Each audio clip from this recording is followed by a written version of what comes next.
Hi, Mara. Hey, how are you? Good. How you doing today? Good. Good. How was your weekend? It was good. We got back from our little vacation on Saturday, so Awesome. resting up and getting back into the swing of things. Nice. What Nice. about yours? It was nice. Good. Uneventful. Sometimes that's nice. Yeah, just relax. We'll give people a couple more minutes to get in and get on, and we'll introduce our instructor for the day.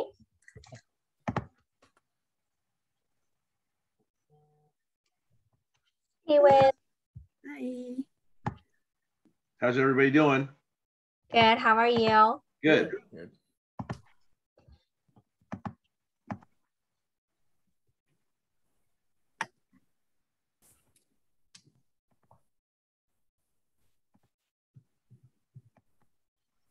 I look up at my big monitor instead of my laptop. So I look at myself, I'm like looking up.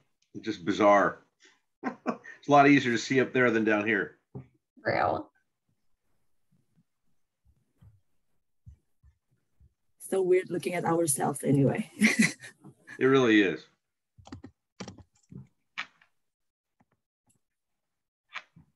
So when is All your right. grandbaby's coming? Oh, it's just, No, go ahead. oh no, that's fine. We can get started. I was just going to start with our accountability. So any contacts you've made over the weekend or today. And Jason, you want to get us started? Sure. I've been setting aside like a half hour, 45 minutes every day to make at least 10 phone calls and write a couple emails. Still nothing solid, no solid leads. I did order a couple thousand postcard flyers, which I'll be, canvassing neighborhoods with here pretty soon. And I got some other stuff I'm looking into, but basically just emailing and making phone calls. Wiz? Yeah, I've been going to a lot of open houses and doing showing for other agents. So I've been doing that this whole week. And I kind of working on one of the lead that I got from a friend. She's a first-time buyer, so she wants to know like how to actually do it step by step. So I've been trying to email her because she wants to work with the lender first. So I've been emailing that to her this morning. Yeah. Awesome. Mike? Well, I was on vacation last week. I was in San Diego, so didn't get anything done, and that was the idea. Before that, I had set up a bunch of appointments for this week. So I've got appointments with mortgage lenders tomorrow, Wednesday, and Thursday. I signed up for the legal and law thing through the MLS. So I'll be attending that this week, the 3-hour course. Been working on all of my connecting my social media with Command and all that, getting all that set up, and need to contact Liliana so I can sit with her and get a little bit better hands-on on how to really put together my database, because I'm having a difficult time with it. You're supposed to load an Excel, which I'm good at Excel, but this one is the has to be in a certain format. Yeah, because my contact list pulling out of my Google contacts puts it in this. I mean, there's like 50 columns of stuff, and a lot of it's duplicate, and I'm trying to clean that up. There's like 2,000 people in it. So that's been kind of one of those. I'd pull out my hair if I had any type things. But so anyway, working on a lot of that back office stuff and have some appointments set up. So that's kind of what I've been doing. Good. Awesome. Well, today is Close the Deal. So we're going to have Galen Haas in here in just a minute. And he has been in the real estate business for 31 years and a principal broker for 12. He has been the TL for the Haas real estate team for 28 years. He started KW in Eugene, Springfield. So he's one of our primary founders in the beginning and is still an investor. And then Galen is a coach for Star Power Star, and Galen founded Real Pro Systems. Currently is a national speaker and trainer on real estate technology and lead generation. So I always say we're really spoiled to get him because people pay him all over the country to come and talk and speak and train and lead. So he has some phenomenal experience to share with us.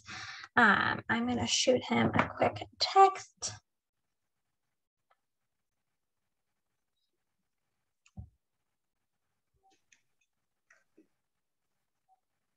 Oh, I don't think that's the right one. Hold on.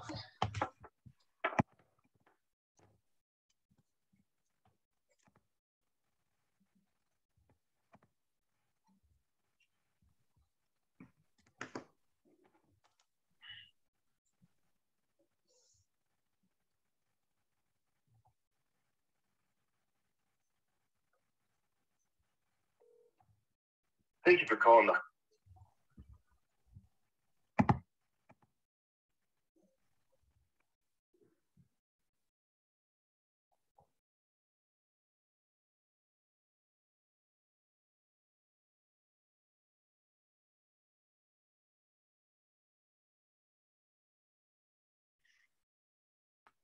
So, Wiz, how are the open houses going? I didn't host it myself. I wish I could. I want to do that, but it's so hard to get it right now. Yeah. Yeah. So are you with here in Portland, or where are you at? I'm in Eugene. Oh, Eugene. Okay. Yeah. I'm not sure down there, but here it's so hard. It's even showing, like an email come out and everybody's trying to get it really fast. Yeah. But I've been getting it so far, which is thankfully, like, I've been like available anytime. So Nice. I've been doing that like once or twice a day from last week. So that was nice. I just want to like see people and actually talk to clients, which Yeah, I don't have yet. Just connect with people. Yeah, I hear you. Exactly. Yeah. I think by doing that, I got more confidence. Yeah, for sure. Business. Yeah. It's awesome. So that was nice helping the other agents. Oh, for sure. Definitely. But no, I've been trying. I only did it once the whole time. Yeah, I want to do again, but they don't have it. I've been asking everyone, like, I want to host open house, but yeah, they don't have it. Yeah. Well, good luck. Hopefully, I'm thank you. looking forward to doing my first open house here pretty soon. Oh, good. Yeah. So you already you're gonna do it this weekend, or is it already? No, I'm still looking. I'm just looking forward to it. I'm still trying to get in there. It's like up in Portland too. It's really hard to get in there. Mari had one a no-show for I think it was this past weekend, and I was away on vacation. I was like, oh, I wish I was home. Yeah. I know. I've been like so available, like all the time. People like emailing like right away. I'm like right like that second. I'll be like, I'm available. So keep that up. You'll get them someday for sure. Yeah, you will. Way to do it. They will come around, and as the weather gets better too, more and more agents will be hosting them. Yeah, I was reading an article about the spring rush or something like that. They say the housing market really booms like spring and beginning of summer. Yeah, a lot of people like waiting till those periods of time to list their house because things are prettier and clean and dry. You don't have to move in the rain. So Yep. Yeah. And yeah, I think with the school too. Yeah. Want to wait maybe. Yeah, till summertime, till the kids are out of school. It's more convenient for sure. Yeah. So hopefully. Yep. If it's even nicer if we got our own listing. Yeah, just waiting for that day. Right. Got my fingers crossed. Right. Galen will be on in just a moment. He's had a little bit of a time difference. I think he's out of town. Where are you at up in Portland, Wiz? I'm actually in Bethany. Okay. I live in Bethany. Yeah.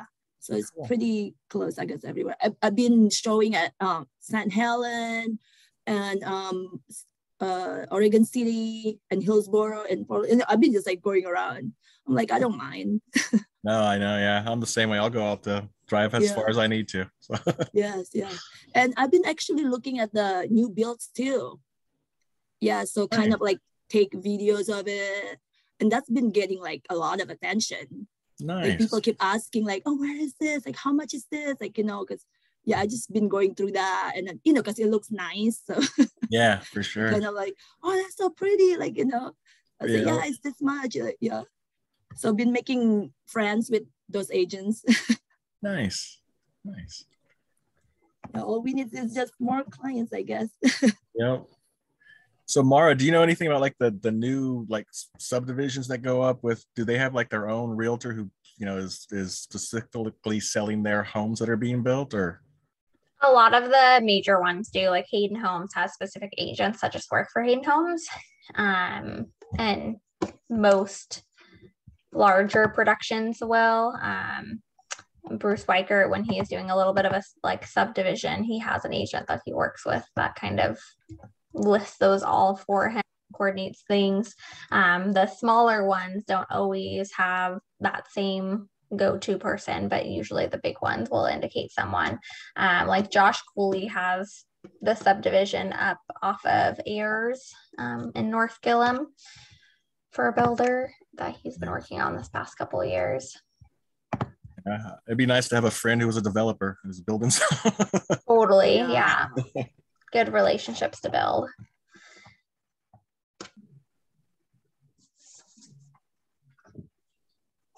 Yep, very good relationships to build.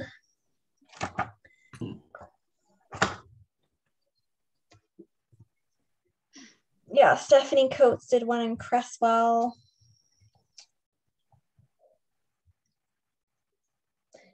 Took a lot of marketing dollars, and they wanted, like, sometimes they'll have different requirements, like they want you to have someone out there all the time, or for the open house type setting.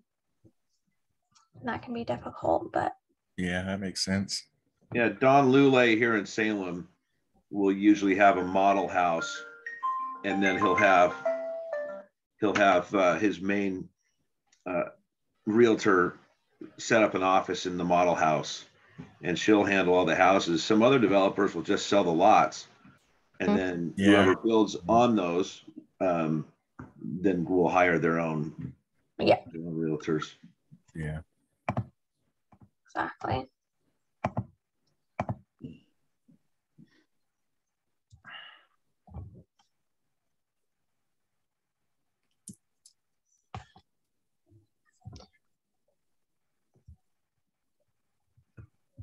Did you guys get any snow last week? We got a little bit. It was very cold. Oh yeah, just for like a couple hours. Tiny bit. Yeah. That was when I was in California, but it created, I mean, they had like a cold front there. Obviously, it didn't snow, but we were bummed because it was like in the 70s the week before we went, and then the day we flew out, it was like 73 again, but it was like 60 the whole time we were there. So we're like, dang it. Where were you guys at? We went to Disneyland, and then we had Disneyland California Adventures, and then Universal Studios. So we spent 3 days park hopping pretty much. Yeah. Well, we were down in Oceanside in San Diego, and the first couple of days were like 70, 71, sunny. We hung out by the pool the first day, and then after that, progressively got cooler and cooler. Monday was kind of overcast and rainy. And of course, beautiful pictures from my brother-in-law of the last 2 nights of just gorgeous sunsets, and it's been 75, and it's like, yeah, we went on the wrong week apparently. Yeah, it's hot again right now. My friend was just calling. Yep, nice again. It's hot right now. Yeah, it's I'm like, beautiful. raining. Yeah, it's gray and raining here for sure. At least it's not freezing. It was freezing a few, about 3 or 4 days ago. It got so cold and everything was frozen. It was like it just came out of nowhere.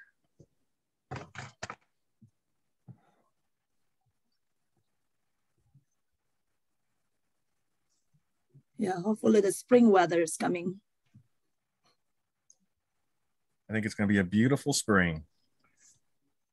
Hopefully lots of people be out selling and buying homes.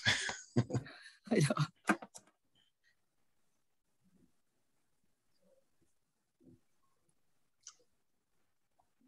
Yeah, it'll be interesting to see if spring comes really early again this year or not. It seemed to really like hit early. Well, almost like summer hit early this past year. Yeah. Hot fast. Yeah.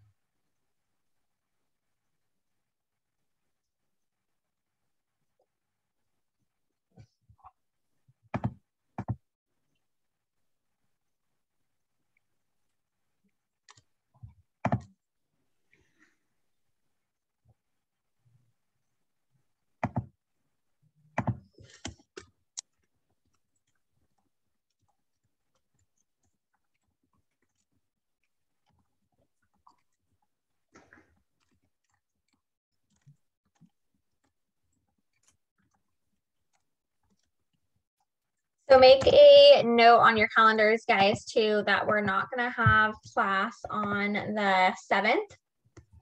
So next Monday, because there's the listing clinic, our Bold coach is coming to Eugene to host a listing clinic for the day. And that will be a really great free class to attend if you are available.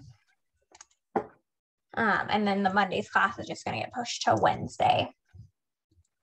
And what about Wednesday's class? Is the link going to be available on the calendar? For the Wednesday class? No, for the Monday class, the one that it's not virtual. It's in. Oh, it's not virtual. Okay. Hold on one second.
Hello.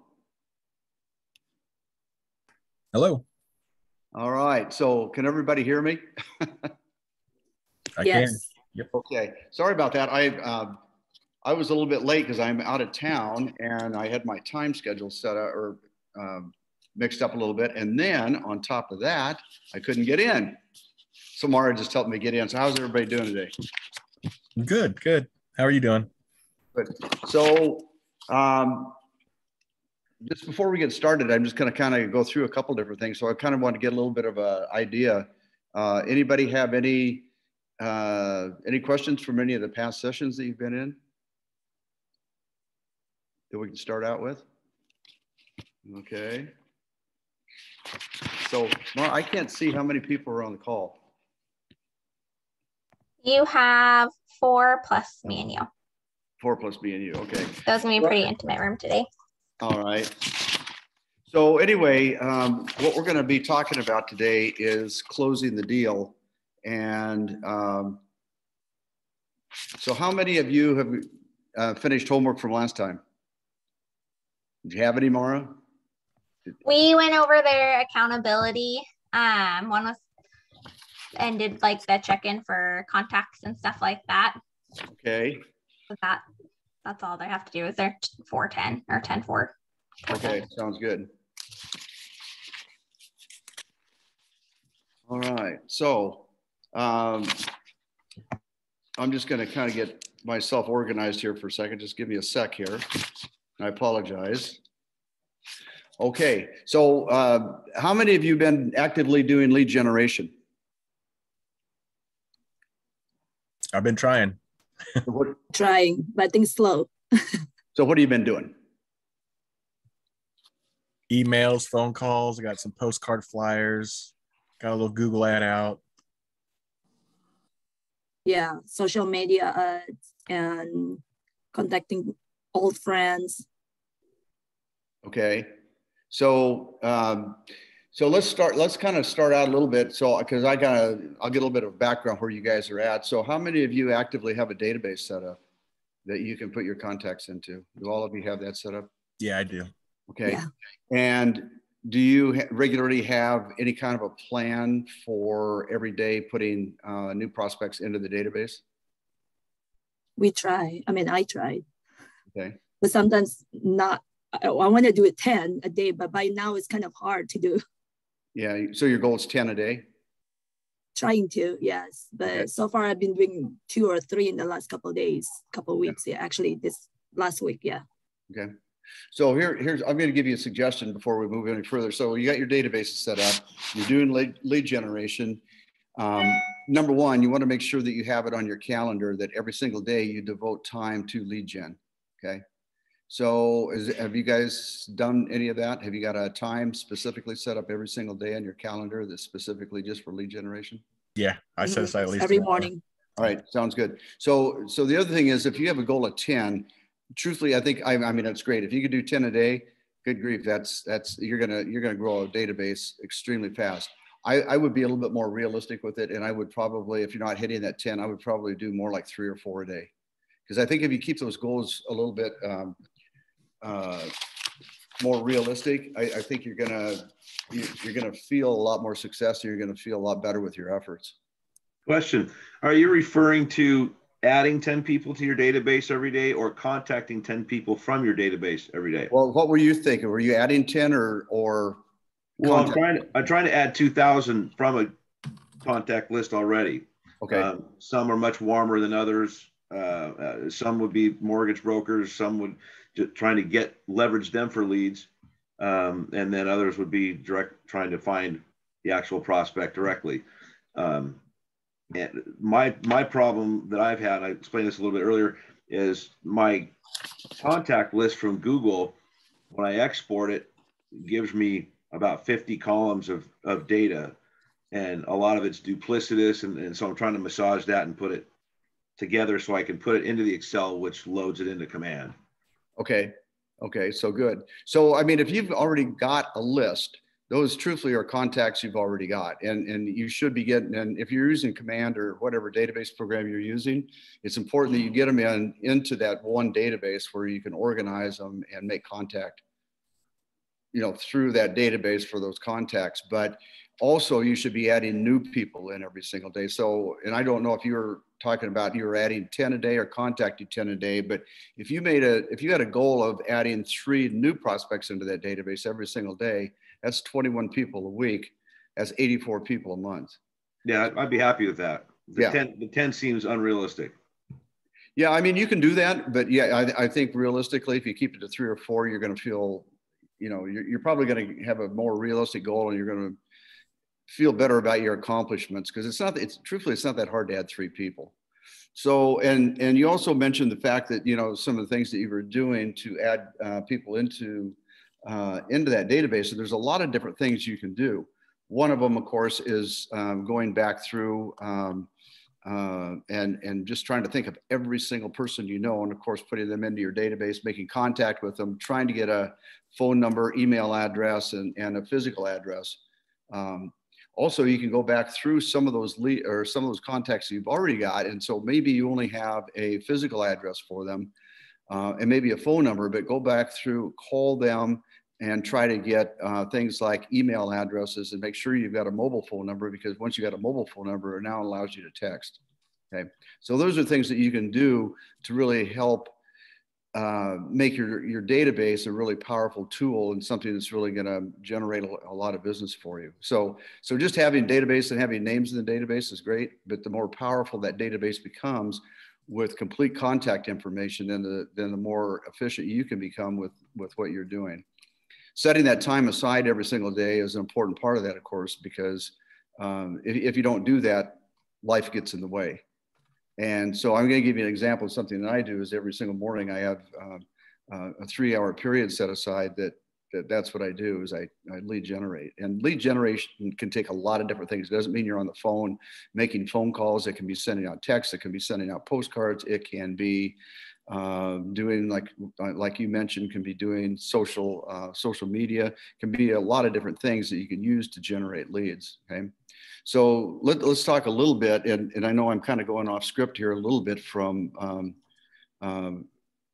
what our PowerPoint is and so on here, but one of the things I wanted to do was make sure that we kind of had some of this stuff down to work with before we get going on things. So So let's talk about some things we can do to lead generate. So why don't you give me some ideas, and don't just say social media, because tell me what you're doing with social media.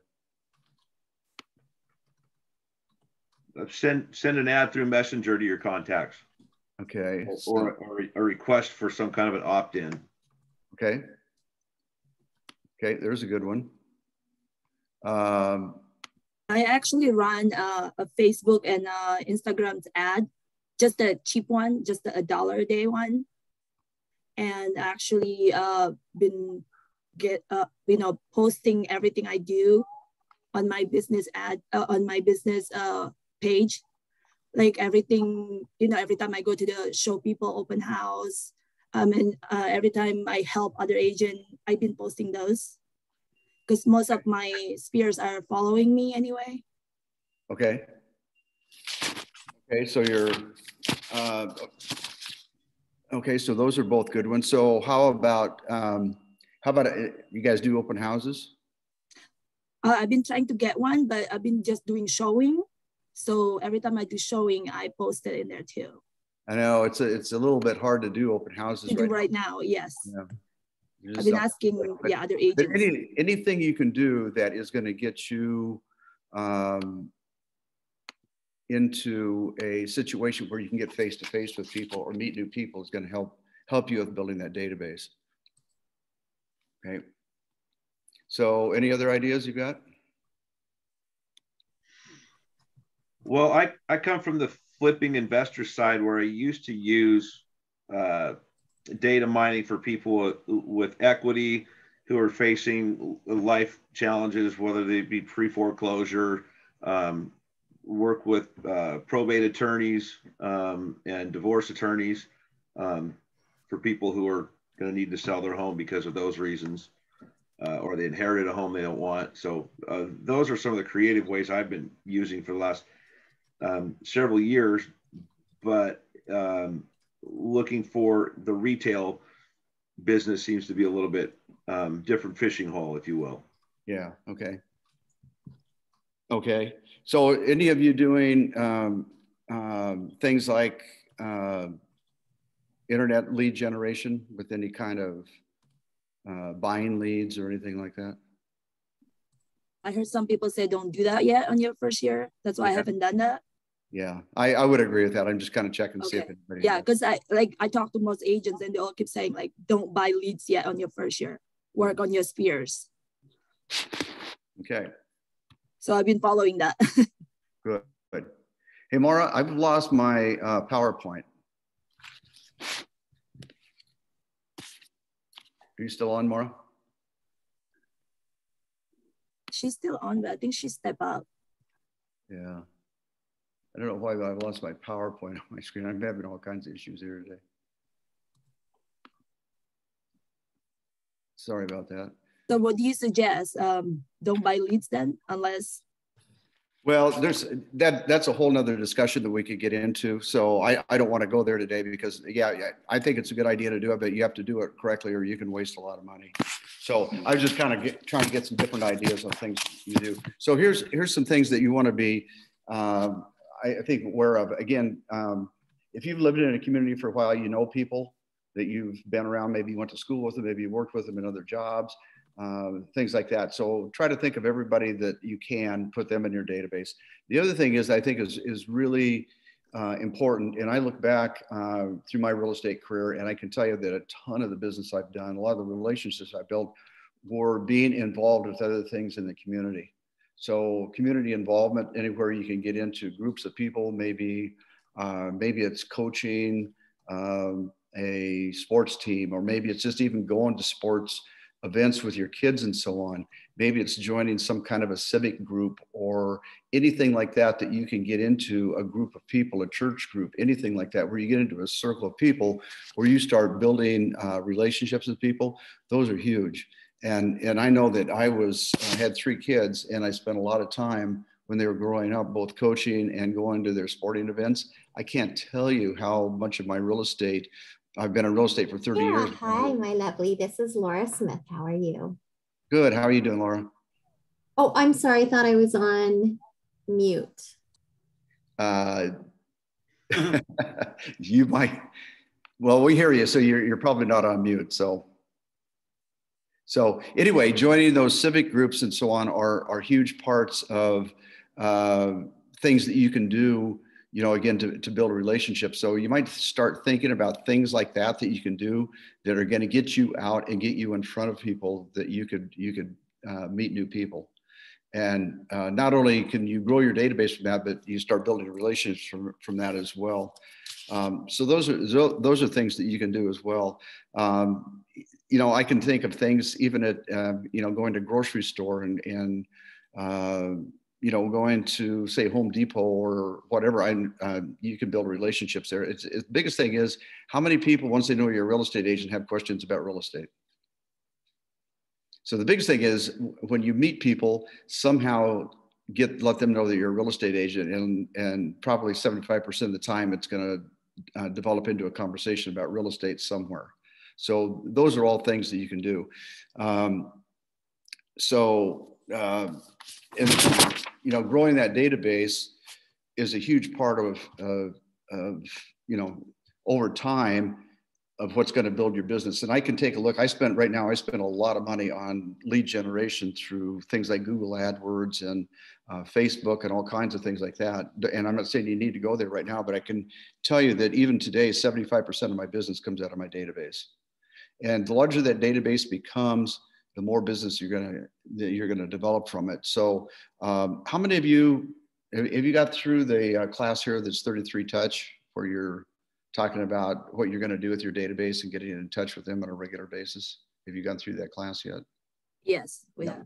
So, and then that's the other part of it, linking that database with keeping in contact with them, because it doesn't do you any good to have that database if you're not using it. So you've got to have a regular schedule of what you're going to be doing to keep yourself in front of that database, by phone call, by sending out postcards, by sending out emails, by sending out texts. Keeping yourself in front of that database, that's where your business is going to come from. So growing the database and keeping yourself in front of the database, it's, you know, you're going to find that as you grow your real estate business, that's where most of your business is going to come from. And it's going to sustain itself over the longevity of your career. And if you talk to any real estate agents that have been successful and that have been in the business very long, you'll find that the heart of their business is their database, and the most important thing that they've done is keep in touch with that database. Okay. So I don't have the PowerPoint. I can't get it to come up. So I'm just going to kind of go through it. Is that okay with all of you? So Galen, you have the PowerPoint, but you don't actually have Microsoft Office. That's the problem. Yeah, it just isn't coming up on my screen. It was there when I first joined, but it's gone. Yeah. So. Okay, fine. One thing that you could do, if you have Google Chrome open, if you open your Google Drive, you can upload it into Google Slides and then open it that way. Okay, I don't have Chrome open. Okay. That might be the problem. If you email me the file, I can convert it and send you a link. Okay. Want to try that? What file am I going to email you? Oh, you don't have the file at all. I just have a screen, and I've got like right now, Sarah, you're on the screen, and I've got everybody on the screen, but I lost the PowerPoint part of it. Okay. So when you click share screen, does it not show it at all? The green button at the bottom of your Zoom? Yeah, that's what I've been doing, is trying to hit the share screen, and it's not. I've never had this issue before. So, but I had trouble getting in too. Mara had to help me get in. So there's something that might not be right. Let me try this. I'm going to go back through the diagnostic of this thing a little bit.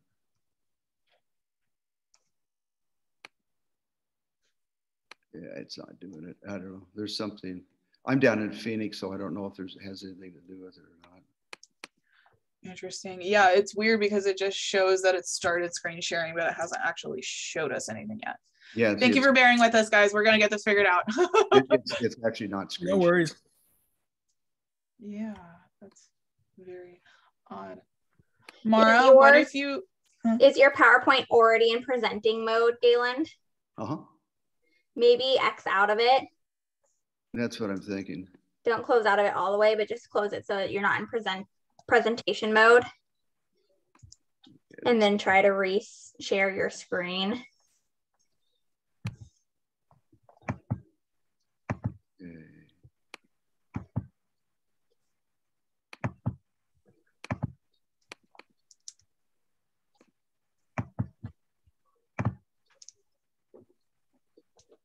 Yeah. Well, that doesn't seem to do it. You know what I might do is, if everybody wants to bear with me on this, I'll just go out and come back in again. Okay. It's the only thing I can think of because it's not seeming to want to do this. So I'm going to try that. Bear with me.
It wasn't the salon.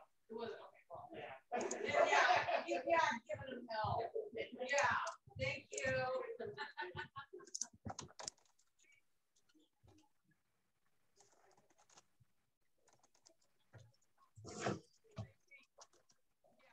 about to go down and get my.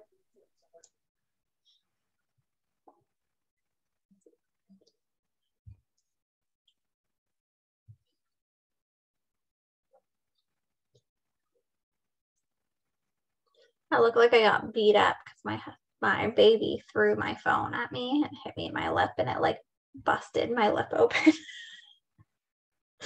He's apparently got an arm. Told him maybe he'll play baseball and we'll appreciate that someday, but until then, stop throwing things at mommy's face. They do that. Or grab your hair. It's like,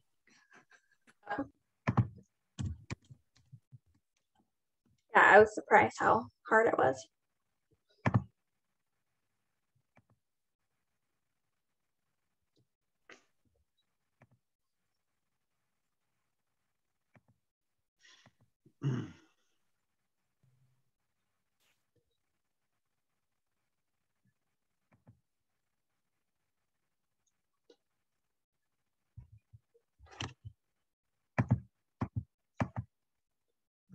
Hope he's not having trouble getting back on again.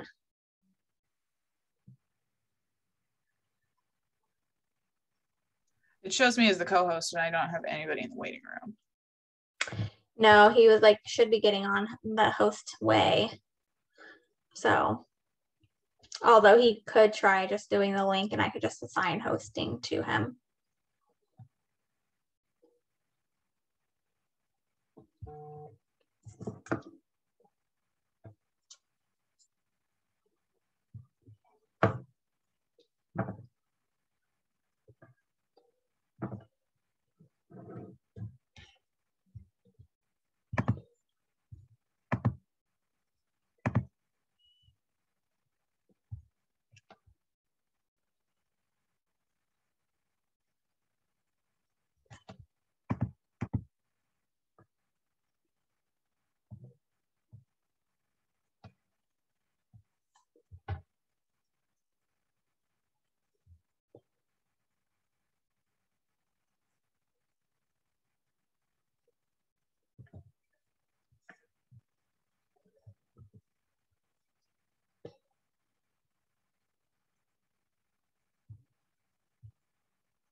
Oh, excuse me. Kazoo night. Thank you.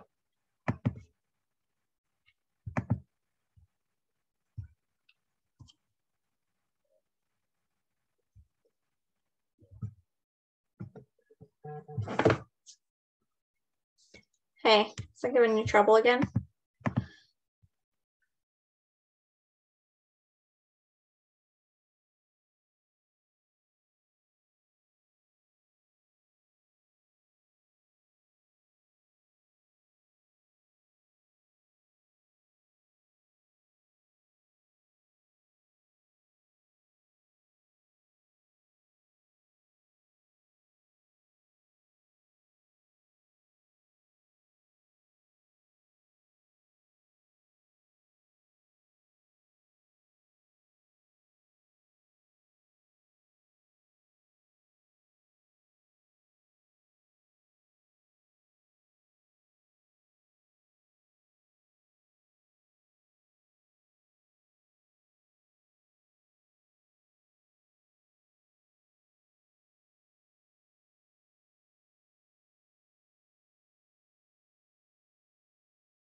Yeah, here we are.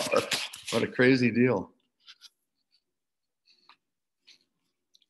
Okay.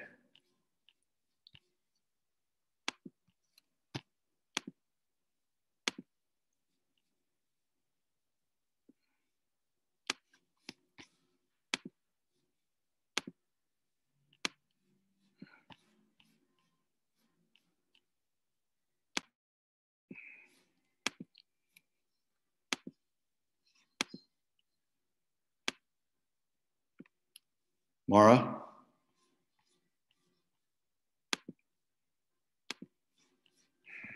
Sorry, I didn't realize it's muted. I would share your screen before you share the PowerPoint. Okay.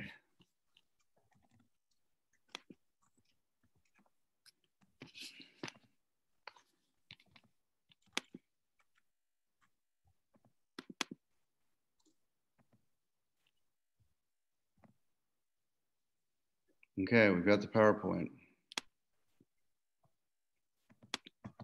There we go. Wow. Wow. Miracles happen. Okay. We made We can progress. see your screen, but we can see an email from Sarah. Yeah. It's on the wrong.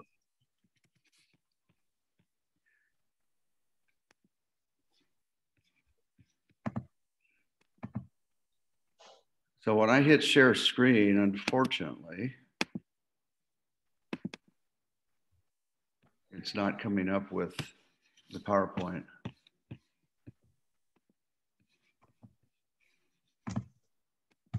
Hey, don't touch. Yeah. I know. Well, I don't know what to tell you guys. Well, I think, why don't we not worry about the, oops, sorry, hold on. Tantrum, baby. Don't worry about the PowerPoint and just go through the material. Yeah. I can email them the PowerPoint after the class, but I think everything that's important you're going to go over here. Sorry, All right, baby. let's do that. All right, so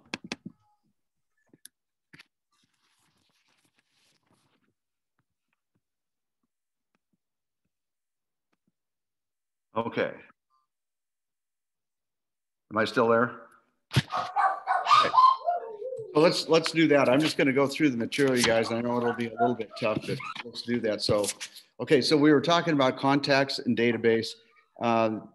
Next thing I want to do is jump into, I'm just going to kind of go through this PowerPoint. I've got a print out here, so just give me a second. So they've got to add 10 new contacts a day. We already talked about that. So you can do that as a goal, or think about that, but I would take that down a little bit. Speaking with people a day, speaking with 10 people a day is great, because if you speak with 10 people a day, you know, chances are maybe you can add 2 to 3 more or 4 more people into your database from that. So the other thing is how many of you are regularly viewing property? Okay.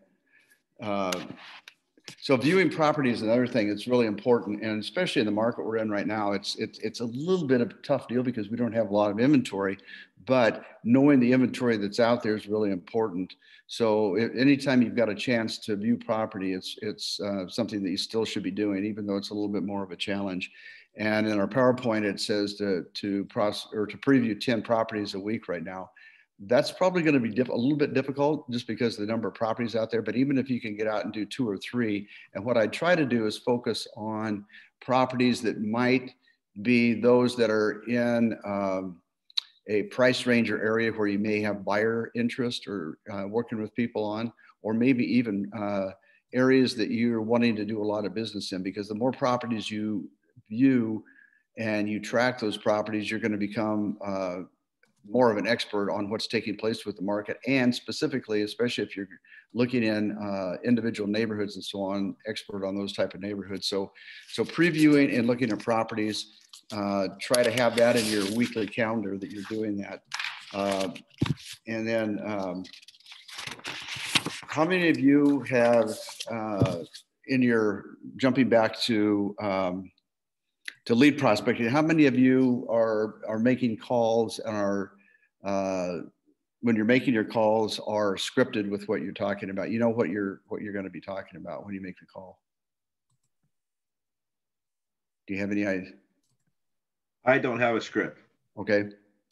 So one of the things that you might want to do too is think about, you know, exactly when you're making calls, exactly what you're going to be talking about when you make a call. And it's really tough sometimes to just jump on the phone and start calling people or texting people or sending emails unless you have some kind of a idea of what you're sending. So one of the things that I do is I've got a script not only on the calls that I make, but on the texts I send and also on emails that I send out.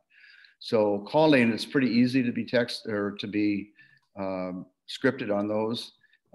What you want to do is, especially if you're just making a warm call to somebody that's maybe in your database, it's a friend or maybe even a relative or somebody that you just met or whatever, have some kind of an idea of what you're going to talk about when you call them. And one of the things that I always do is I always try to, you know, talk with them a little bit about what's going on in their life a little bit, but always have it evolve back to real estate and try to find out if there's anything that they might be doing currently in the future, if they know or can think of anybody that they might be able to refer you to that's thinking about buying or selling real estate. Okay. How many of you are actively texting people? Okay. So one of the things I'm finding, especially in today, is that texts probably are the most influential thing that you can do, much more so than a call, way more than an email. Emails are great, but here's the problem with emails is, especially if you're sending them out, mass emails and so on, is deliverability. People get hit so hard with emails that their inbox is so full that they don't even take time to read most of their emails. You guys can probably relate to that. You sit there, I do every morning, I go through about an hour where I just go delete, delete, delete, delete. Not that you shouldn't use email and getting in touch with people, but texting is everybody reads a text. So one of the things that we do, and this, we go through our database, we make calls through them 3 times a year. So everybody that's in our database gets a personal phone call from us at least 3 times a year. I text through it twice a year. And a lot of times when I've had somebody on the phone and I've talked to them on the phone, right after I'm off the phone, I send them a text. So texting is highly effective. Everybody reads it. And especially if you've met somebody for the first time, say you've been at a sporting event or something, and you met somebody for the first time and they're asking you information about real estate or whatever, and you had a conversation with them, you got their phone number. As soon as you get home, send them a text, okay? Because they'll read it, and it's very impactful, okay?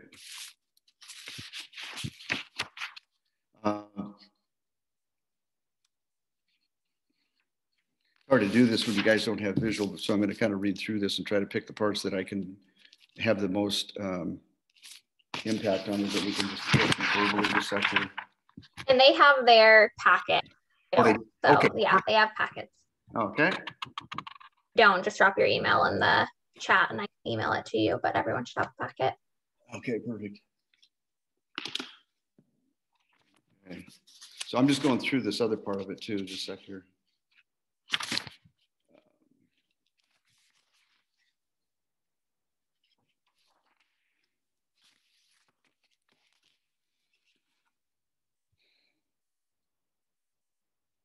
Okay, so the slide I'm on right now is the first part of the real estate sales process, is the hard focused work of making connections and achieving agreements. The second part is the wide-eyed, vigilant guardianship of the transaction until it makes it to closing.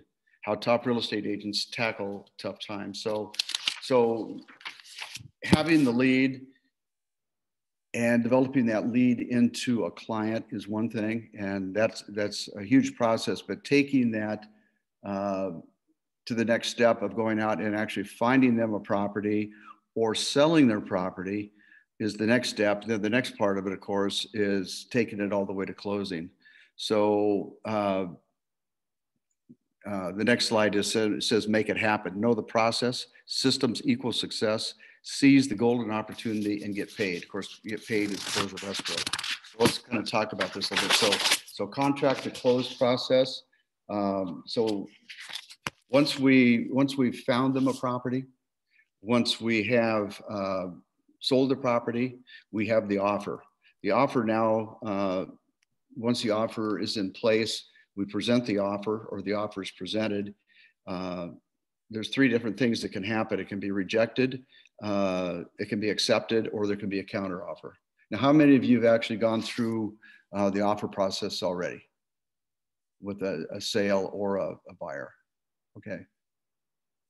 So right now it's a little bit challenging, of course, because again, let's go back to the inventory that we're dealing with. We don't have a lot of homes for sale.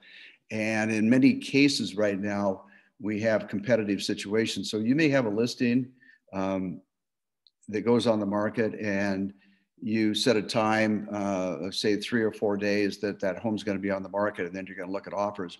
You could have maybe 1 offer come in, but you might have 10 offers come in.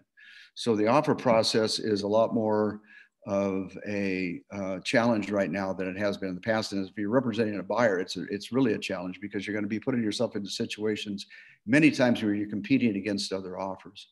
So you're trying to represent your buyer in the best way you can and give them the best advice on how to make that offer, and put them in a light where they have a good chance of getting that property. And of course, many times we don't know what we're competing against.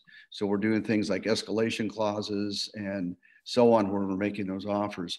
So you could end up with a counter offer that comes back, and then you've got to deal with that with your buyer as well, or if you're representing a seller. So so many times right now you're gonna have a counter offer situation. So let's say we move on from that. We put a transaction together. We had we went through, made an offer, we got it accepted. Now the next phase that we're going to go through is the inspection phase. Okay, we've got an accepted offer, and in our real estate agreements, of course, there's a section that the buyer would choose whether they want to have the home inspected or not. So most of the time you're going to have those homes inspected. So if you're representing a buyer, you're going to want to set up the inspection. If you're representing the seller, you're going to have an inspection that's going to be taking place. And again, here's another thing that I'm finding in this market is sometimes you're going to have buyers that come in a competitive market that waive inspections. You may even be putting yourself in the light of representing a buyer that you ask them if they want to waive the inspection, because you're going to be looking at anything you can to try to get your buyer an advantage in that transaction. So truthfully, I don't think waiving inspections is a great idea to do, because you don't know exactly what you're getting into. And in many cases, of course, if there's repairs and so on, the lender's going to want to see an inspection. So most of the time you're going to go into a situation where you do have an inspection. In your sale agreement, it's written that the default time period is 10 business days. So you've got 10 business days to get that inspection, either receive it from the buyer's agent, or you're going to be getting it to a buyer's agent if you're representing the seller, and you've got to you have to negotiate any repairs that might be coming from that within that 10 business day time period. Okay. So once you've gone through the inspection, you're going to either agree on the inspections, you're going to counter offer on the inspections, or if you're representing a buyer, you may get a counter offer back from a seller on what the buyer requested. So if you come to an agreement on repairs, you have acceptance there. Now you go on to what's called clear title. And clear title would be having the buyer's loan underwritten and the loan funded and rejection. Now, the one thing that they don't have in here is appraisal, because the appraisal is going to be coming in there into play as well. So the appraisal would be ordered by the buyer's lender, and the appraisal would take place somewhere, typically right now, probably within a couple of weeks of that transaction being signed by all parties. Now, the only time you're not going to have an appraisal, of course, is if you got a cash transaction. So you're going to move from acceptance into clear title, which means the title company has done a preliminary title report, cleared the title, you've got a good appraisal on the property, and now it goes to underwriting with the lender, and the loan is funded by the following that. So in other words, once all those conditions have been met, the repairs have been met, the lender is okay with the condition of the property, it has a good appraisal, and it goes back to the underwriter for review, and then the loan is approved for funding by that lender. Okay. And so they've got other issues or conditions here. They've got other escrow instructions. Sometimes right before funding, there could be other instructions that come from the lender. It just depends. And closing, funding of the funds are going to be transferred, and then legal recording and owner possession. So once we've funded, when you originally had the agreement, you agreed to a close date. And on that agreement for that close date, you also had a time of possession. So now time of possession comes into play because the owner is going to take possession upon that agreed upon time. Once that's all taken place, your transaction is completed. So did y'all follow that? Okay. So here I'm going to throw something else in too. And this is going to go back to client relationships and funding the transaction and so on as being a part of it. So here's one of the things that I'll interject into this whole process is the fact that during this whole process that you're going through negotiations, you're going through inspections, you're going through appraisals, you're going through buyers moving out and sellers moving in. One of the things that takes place is it's a really trying time for both buyers and sellers. And this is one of the places that you can set your buyer or your seller up to be a client for life. Okay? Because the more time you spend with them during this process and explain the process, because this is new to a lot of people. A lot of people haven't been through buying and selling a house before. And it's something that even if they have, they don't do this all the time. You're the professional and you need to take time to listen to them and to try to explain the process, try to help them through it, try to help them through negotiations and so on, so that at the end of the day, they felt that you were their trusted advisor. This makes a huge impact. And if you come through this with them feeling good about you and your communication and your relationship with them through this process, guess what they can't wait to do? They can't wait to tell their friends about you. They can't wait to tell their relatives about you. And a ton of business will spawn off of that one transaction, okay? The other part of this is keeping in contact with them after the transaction, checking in with them. Check in with them right after the transaction closes. You know, we send out closing gifts. We kind of follow through to make sure that they get moved in or moved out. And then we check in with them a week later. We check in with them a couple of weeks later. And then we have regular intervals that we check in with everybody. And this goes back 30 some years that we're still checking in with people that have bought and sold properties with us. We acknowledge anniversary dates for buyers when they purchased homes. All of that is going to help set you up down the road as being a very successful realtor. So but the main thing is you take people through this process, keep thinking about if it was you that's the buyer or the seller and how you'd want to be treated, and treat them the same way. And it'll go a long ways into turning your client into an advocate, to somebody that's can't wait to tell everybody about you. Okay, so let's go to the next slide. Success tip number 1. Throughout the entire contact to close process, follow up regularly with a closing title escrow company and the loan officer to be sure everything is progressing on schedule. Okay, this is one of the things I see that agents make a huge mistake in, is guess what they do? They get all the paperwork signed, they get everything done, and you know what they don't do? And this goes back to what I was just talking about, taking care of your buyers and sellers. Communicate with the lender. Know what's going on. Know when that appraisal is going to be ordered. Have an idea of where the buyer's at with the transaction, whether you're representing the buyer or the seller. Communicate with the loan officer. Also, contact the title company. Make sure that you know the process of where everything's at with title. And the other thing is, remember, a lot of times these title companies are just going to send out an email to your buyer or to your seller asking for a bunch of information. And they haven't been through this a lot before. So remember, contact them. Let them know that they're going to be hearing from the title company and what they need to expect to hear from the title company. And if they have any questions, to make sure that they contact you. Again, this is one of the things you can do to help them along the way that's going to make the transaction a lot easier. Also, communication with the other real estate agent. I do transactions with other agents all the time that I can't even get a hold of. They never call me, and I have a hard time getting a hold of them.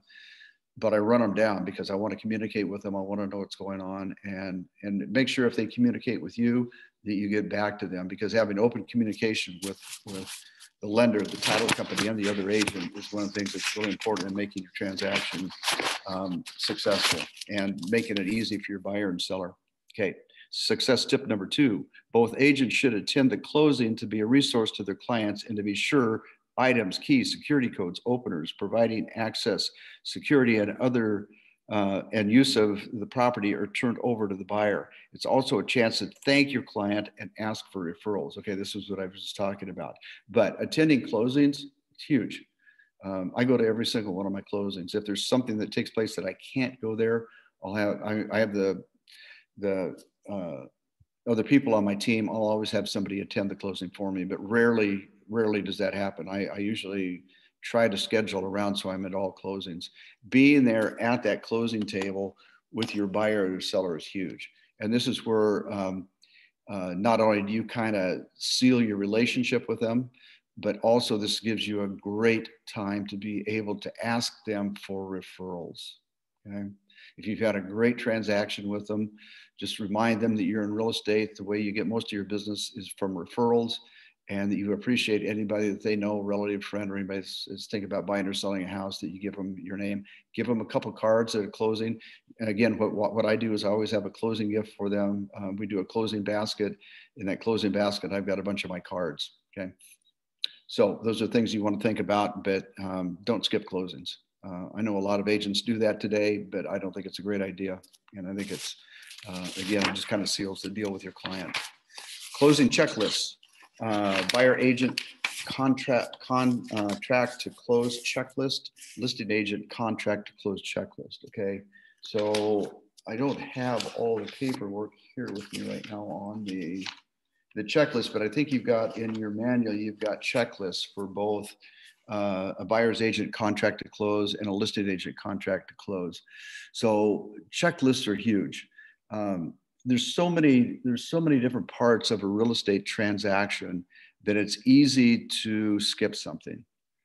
And again, this kind of goes back to representing your buyer and your seller and representing them in a very professional way. Well, having a checklist where everything is that you do during your transaction, every transaction typically is pretty much the same. So the checklist, you just go through it to make sure you've done everything. And if you don't, I guarantee you're gonna skip out on something somewhere along the line and miss something. So having that checklist and going through that checklist on every single transaction is huge. I actually have one of my team members that does all of our escrows, and she lives by a checklist. I have another person on my team that when we list a property, does all the listing, and he has a checklist. Without those checklists, we skip things. And the other thing a checklist does, it allows me to go back and review and see where we're at with the transaction, to make sure that we've done this, done everything, and that we've covered everything and we haven't missed anything. So having those checklists in place and using them is highly important. So, okay, our next slide is be a problem solver. Okay, common issues that you're going to run up against in a real estate transaction. As a real estate agent, you know what? You are a problem solver. That's what we do. We solve problems. Every transaction is going to have different issues and different problems. And you being the problem solver is hugely important.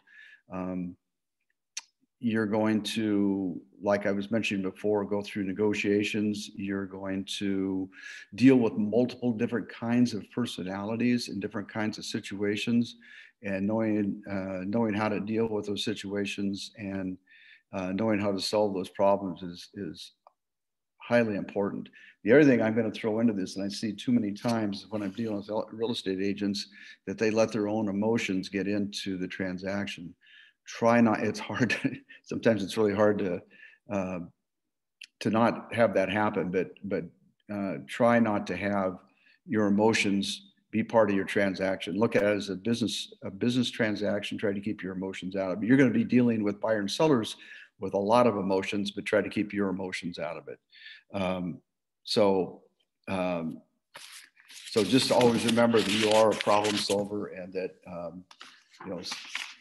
dealing with all that's highly important. Also, part of the problem solving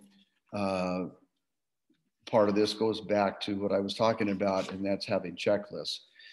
Because, if you've got checklists that tell you when inspections have been ordered, when the inspector is going to be out, all kinds of different things, you also know when your deadlines are. You know when your deadlines are for an inspection to be done. You know what you're up against in negotiating a time frame for negotiated inspections. You're probably going to be dealing with things like having possibly contractors going out and giving you bids, or getting bids back from a seller and reviewing those bids and so on. So there's a lot of different parts of every transaction that come into play that you're going to be dealing with.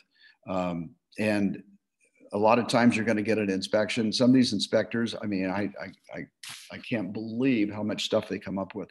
Some of it's really relevant stuff. Some of it's things that, should be taken care of, but some of it can be pretty nitpicky too. So sitting down with both buyers and sellers early on in the process and educating them on all of this, on what an inspection should look like, what they should be thinking about in an inspection, what kind of things that they should reasonably ask for a seller to do, educating a seller on things that they reasonably should be thinking about taking care of for a buyer.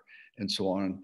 If the more you can communicate that ahead of the game before the inspection takes place and they see the inspection and start negotiating it, the more it's going to help you out. So again, that communication part becomes a big part of it, and it'll help you in your problem solving. The more you can do ahead of time, ahead of the game, the fewer problems you're going to have down the road in dealing with issues. So, and again, the other thing that I always go back on is put yourself in the place of a buyer or a seller, and always realizing that for most of them, you know, they're not dealing with this every single day. And so your time of explaining all this is highly important, okay? Okay, our next slide, seize the golden opportunity discussion. How do you leave a good impression? Okay, we already kind of talked about that a little bit. So what do you guys think about leaving a good impression? Have you guys bought or sold a house before you got into real estate? What was your? I flipped about 50 of them, so. Yeah, what was your experience with real estate? It's probably varied, wouldn't it? Yeah, I've had to think outside the box, because on the other side of the tracks, we're dealing with people, not pretty houses and already move-in ready. We're usually dealing with ugly houses and people in some sort of a lurch. So we've had to be problem solvers big time. I look at myself more of a problem solver than I did a real estate investor. Well, yeah, you know, always, and every deal, unlike maybe the retail deals, on the investment side, when you're dealing with the distressed properties, it's almost a different set of circumstances every time. So every time we enter into the arena, it was a different set of obstacles. It's been quite a bumper pool way of learning the business, as opposed to a regular pool table with no bumpers in the middle. Yeah. Well, so if you were dealing with distressed properties, you probably got all kinds of experience with negotiating and everything else that you've got to go through, and problem solving for sure, because that's probably the worst of the properties you can go through as far as all that. So. Yeah. Well, we bought a house from a gal who, going on 5 years ago now, 4 years anyway. And we had a deal where we were going to take off equity as for every month that she spent in the house until we closed. We had a clause, and finally we just said, you just stay in the house. She's been in the house for 4 years. She just rents it now. Uh-huh. So, you know, you're not going to have that in a regular real estate transaction. No, probably not. Yeah. Well, so we just had all sorts of weird stuff. Well, I'm going to go back to one of the things that I just experienced myself. In fact, that's where I'm at right now. My wife and I just bought a house for my daughter down in Phoenix. We're down there right now, kind of getting it ready for her to move into. But anyway, in going through the real estate purchase down here, we made offers on 8 houses before we finally got one. And it was a very difficult situation because we don't deal with this up, in Eugene, where I'm at. And, but we don't deal with things. The company we had bought this house through was called OfferPad. So it's like Zillow. They purchase the property from the seller and then they become the seller. So they don't really have any knowledge of the property. It's just a house to them. There's no emotional part of it or anything. And they negotiate very, very hard. So anyway, it was a tough deal. But anyway, what I'm leading to is that, for a period of about 2 months, every single day I talked to my agent that I was using down here in Phoenix. Okay. We became buddies because we talked every single day. And then, you end up talking about other things other than real estate and family and everything else. Okay. So anyway, we go through the whole process. We get the house closed and guess what? Boom. I never hear from him again. Haven't heard a word. Weird, isn't it? And how many times do you develop a friendship with somebody where you've been close with them, talked to them, and been around them every single day for almost 2 months, and all of a sudden they're just gone? Okay, so that's what you don't want to do. This guy's a good agent and everything else, but you know what? If you leave somebody in the lurches like that, they feel like they just got dumped. And so you want to communicate with them after the transaction, and you want to keep communicating with them because you develop a relationship with them. You just probably became really good friends with them, and keep that friendship up. So that's the main thing I want to talk about. And that's when it says seize the golden moment. How do you leave a good impression? You did a great job in everything you did to get the house sold for them. You did a great job in finding a house, especially in this market. You took them through some tough times through negotiating repairs. You took them through getting an appraisal. You took them through moving in or out of their house. You did all those things, and then boom, you're gone. And you're gone, all right. But if you keep the friendship up, you keep the relationship up, it goes a long ways, because they continue thinking of you as a friend, and again, they're going to refer you out. To me, that's one of the most important things you can do in long term in developing a strong real estate business, is just maintaining that kind of relationship. The more people you have in the database that you have that kind of relationship with, the more the referrals are going to pour in, and the more business you're going to do as a result from it. So I can't stress on that enough. So that's why I seize the golden opportunity, highly important. Some things that you can do, I think, and I know there's a lot of different things that they're talking about in your manual that you have there, but here's some things you can talk about. Again, number one, put them in your database. Have some kind of a plan that every one of them that goes into your database, have some kind of a plan as to how you're going to communicate with them, when you're going to communicate with them, and how you're going to communicate with them, how you're going to keep in front of them. So here, I'm going to go through exactly what we do. We close on a house. Again, I go to closing with them. I give them a gift. I ask for referrals at closing, and then within 48 hours, I'm on the phone with them, checking in with them again. After I've done that, the next day, I'm going to send them a text just saying I'm checking in with them again. A couple of weeks, I'm going to check in with them again just to see how everything's going. Okay. Anybody that's bought or sold a house from us automatically goes into what I call my client retention plan. I send out an email every single Monday morning to every single person in my database. I've done this for over 20 years. There's not a Monday morning that goes by that I don't send an email out. It's just a short email that kind of gives an update on what's taking place with real estate in the Eugene and Springfield area. I've got about 10,000 people that are in my client database, but I've got another 15,000 that I have email addresses from, that are prospects that have come in from internet leads and so on. We haven't done business with these people, but they're in my database. So every Monday morning, I'm hitting about 25,000 people with an email every single Monday morning. Guess what? It doesn't cost me anything. Emails are free. It takes me about 20 minutes to send that email out. Okay. The other thing I do, once a month, I send out what we call a courtesy card. I have different businesses around town that we go and negotiate deals with to get a discount on their products, and I give it out to my clients for free. So I'll send out coupon cards for a free ice cream cone, or it might be a free car wash, or it could be a free pizza, or whatever it might be. We have negotiated with these businesses to give me a discount, but I send that card out to my clients where they get it for free. That happens every single month. I send out a coupon card to, I send that out to the database that everybody that's bought and sold a home from me. So we've got actually about 2,000 that we're sending that out to every single month. Okay. The other thing we do is we send out an email newsletter every single month. It's just just a short email. It's in a newsletter type format. It kind of gives some ideas on different things that might have to do with buying and selling houses, how to get a mortgage, best way to shop for a mortgage.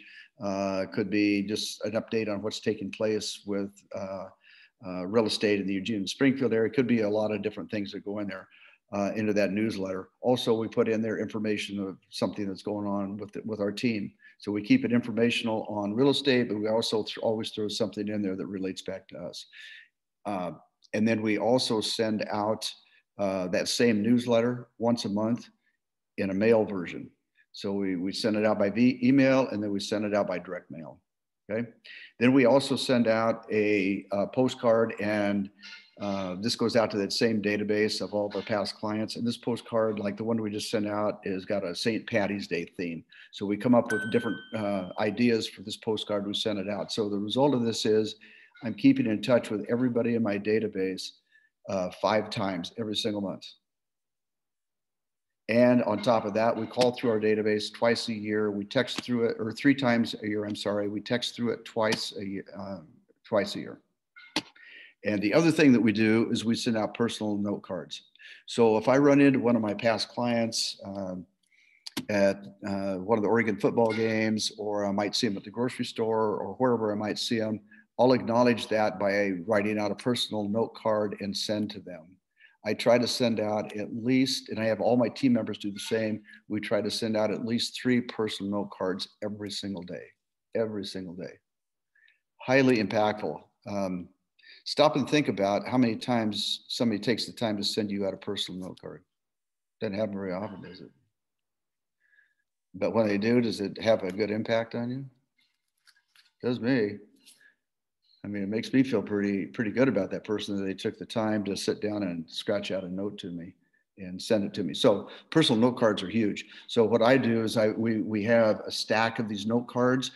Each one of our team member has their own note cards. It's got their picture on the note card. We keep that on our desk with a stack of envelopes every single day. Like I said, we try to send out 3 of those, and it's highly impactful. So the result of doing all of that, to all those people that we had great transactions with, is we get a ton of business from it, because we're in front of them all the time and they know who we are. They know we're in the business, and we keep our relationship strong with them.